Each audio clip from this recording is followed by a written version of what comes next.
Hello everyone, I am Daedralus, a streamer that focuses on the Wars of Liberty mod for Age of Empires 3. So if you are looking for information on what this mod is all about, you have come to the best place for it. The first time I found about this mod, there were just so many new features and changes, it felt like a whole new game. However, as a result of this exact point, it can get quite overwhelming for new players as it has for me in the past. So I've decided to make this video talking about the general things you need to know about the mod when you're about to play it. And on top of that, why you should play Wars of Liberty, why you should give it a chance, and why it's downright epic. Let's get right into it.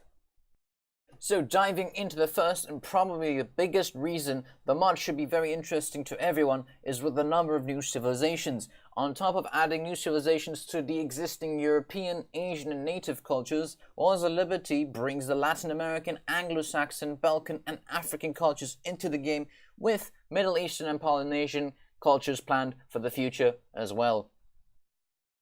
Right, so getting into the new civilizations, let's start with the Europeans. With Denmark and Sweden planned in the near future. Asians, natives, Anglophones, Africans, Balkans, and finally, the biggest cultural addition to the game, Latin Americans. As you can see, all civilizations from certain cultures do share the same architectural theme for their buildings while still being able to show some uniqueness. Whether it be special buildings, small changes in texture, or just totally different color schemes for the buildings, every civilization is differentiable even within their own culture. So you can truly see the work and effort placed behind this mod by the developers as they manage to deliver these civilizations accurately, both in terms of abilities, architecture, and units, and also looks so damn amazing. However, this video is intended as a short and general video. I will not be going into civ by civ detail for this. What I will focus on, of course, is the abilities and style of each culture instead. What I mean by cultural abilities is anything that is unique to the entire culture. For example, Europeans, as you can see, have factories and capitals where other cultures do not. So, therefore, any European civ edition, like Malta over here, also has factories and capitals, respecting that culture's theme. Korea, for example, is no different than any other Asian civ. Asians age up using wonders, villages trickle export which can then be used at a consulate, and also have rice paddies that either produce food or coin. Korea simply has their own variants of the same abilities. Next up is the natives. Now the natives are a little interesting as they aren't too consistent. What I mean by this is that the base game natives and the added natives have two key differences. 1. New civs do not have a fire pit, as you can see. 2. Base game civs and added civs have different religious buildings. The base game ones get up to 5 totems that can trickle faith once religion is picked, whereas the monument for the added civs must have villagers' tasks as usual to gather faith, but does have the ability to cast god powers that can be very beneficial to your colony while very, very deadly to your enemy. Cast Drought on a selected area to slow down enemy villagers' gather rates. Cast a deadly thunderstorm that kills units with each lightning strike. Cast a devastating earthquake that even shakes your entire game. Cast a snow warning to slow down all units in an area.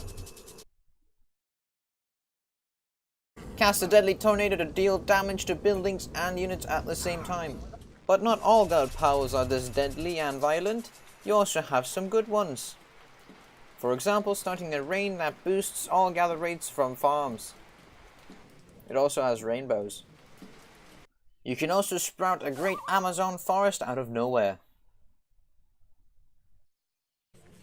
You can also start a fire that spreads around the enemy town, burning everything in its wake, including buildings and units alike.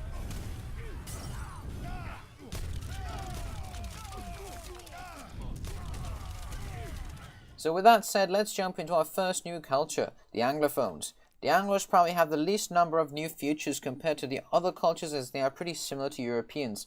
However, they possess villager explorers that are capable of, while both being a villager and an explorer. They can only gather from hunts and crates, not from trees, coins, or livestock, but are able to crack shot and gather from treasures as well as build town centers and trade posts. They do have an additional dog explorer, which doesn't have any offensive abilities, but is quite speedy and powerful against treasure guardians and can still pick up treasures. The most notable cultural feature is the party age-up system.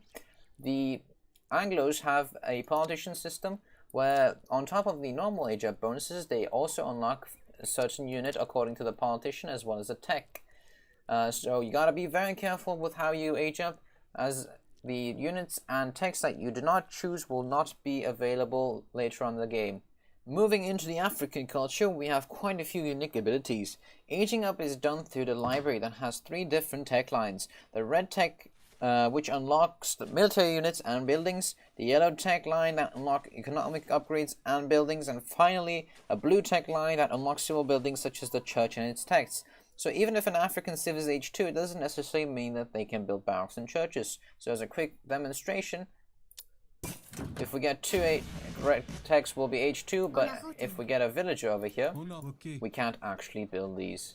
Moving on to the second point, Africans also have export like Asians, but villagers do not trickle it. Instead, they must gather like a normal resource from spy stalls. African civs do start with 1 spy stall at the beginning of the game, but for further spy stall, they must train it and improve it from spy shops. Export can then be used to training foreign troops, elite troops, or getting some late game upgrades. For the third and final cultural aspect, Africans lack heavily in late game eco. They do not have mills and plantations, and for food they must either rely on livestock or from lots. Lots can only take 1 villager at a time, and they're not very fast. For the coin alternative, they must build quarries and train rocks, which then act like normal mines. So their late game eco is very micro heavy and not very effective in general. Moving into a similar but more advanced culture, the Balkans are also a civilization that suffers from late game eco unless you are Greece. Kind of ironic, but moving on to their abilities, Balkan civs also do not have mills or plantation, except for Greece, which has all plantations. What they have instead are crops that first need to grow in order to be gathered, then replenished when depleted for food. Coin is a little easier, which is gathered from beehives, as it is an infinite source, but only 1 villager can gather from it, having to build many individual ones as a result.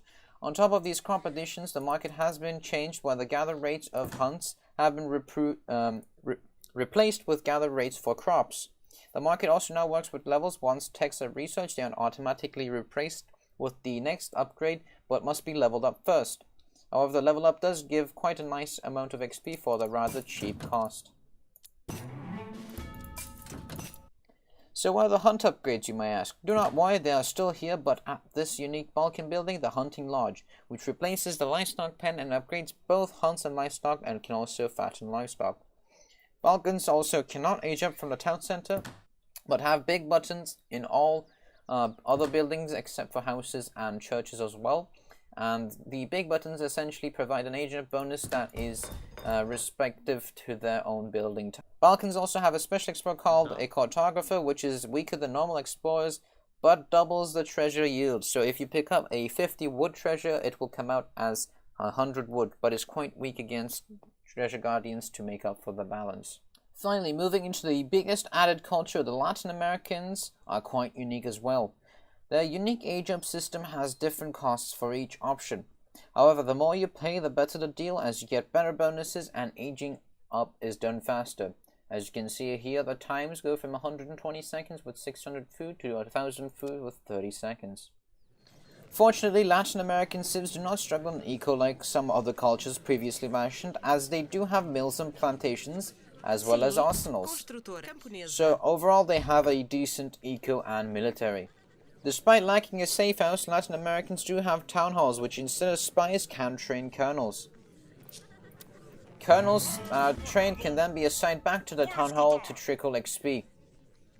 Colonels have their own abilities, which will be explained later on. But going past all the features that were just mentioned, the post office is probably the primary Latin American feature. It is slightly similar to the consulate, as you get to choose a foreign ally, but it does not operate with export, rather 400 coin. Once the ally is selected, an immigrant colony will arrive that turns into a town center of the chosen colony.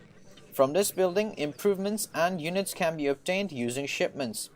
These foreign allies are really great, as it can cover the weaknesses of Latin American civs, as they do not have access to factories, capitals, or even the safe house. So they do not have access to powerful resource trickles, nor do they have access to blockades and spies. However, these can be obtained from foreign immigrants as follows. Japan, with the ability using 4 shipments to get spies. So the large civilization variety covered and also the new cultures mentioned, we can now jump into the second reason as to why Wars of Liberty is such a great adventure. A whole new world to explore, as they say, on the maps page. On top of adding so many civilizations, Wars of Liberty also has a bunch of new maps. As you can see, this is only a part of the list of maps that have been added to the game, and some of these maps are quite interesting as they have special abilities. So one of the biggest changes to the game is the addition of a new religion mechanic. Every civilization can now pick either no religion or one of 2 options which is accurate to the country's historical beliefs, such as Malta here, that can either pick Catholic or Orthodox.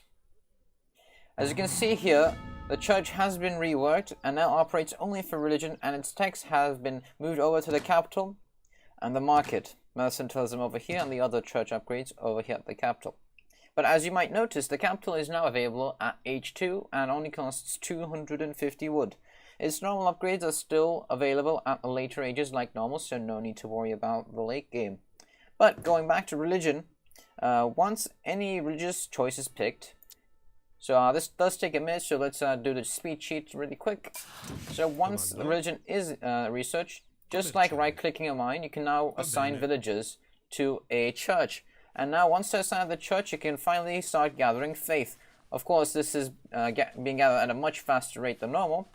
But then, using faith, you can now research things within the church. So, all civs share this EcoBoost tech here at the top with the export icon, but every religion has unique improvements, so you have to explore and find what religion is best for you and the civilization you're playing. Another major gameplay feature entails the Spy Rework. This changes the spies in the original game quite significantly, so they cannot be trained from the church anymore, but do have their own special building called the Safe House. Right over here looks as a keyhole with an eye under it. Pretty cheap building at 100 in wood and 50 coin.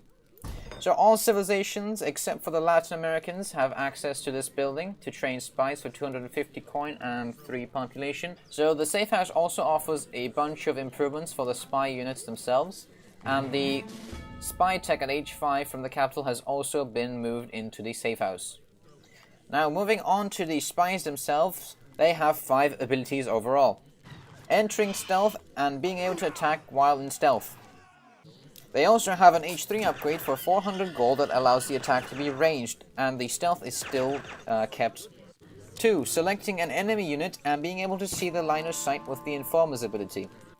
3. Planting mines. At a small cost, up to 15 mines can be planted at anywhere on the map as deadly traps. 4. Spies can now detect and disarm mines in a selected area where the ability is cast.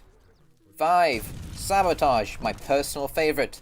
A deadly ability that does the same job as a petard, but the spy remains unscathed after the explosion.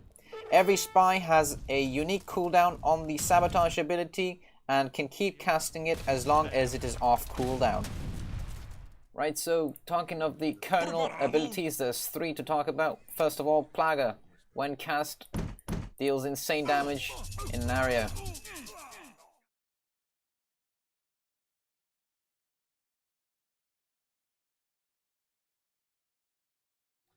Second ability is a time slow area ability. So once this is cast, all units within that zone are slowed down heavily. As you can see, even cavalry go down under 1 speed. A third and final ability, is special to the Coronels, is to cast Incendio. This sets everything on fire.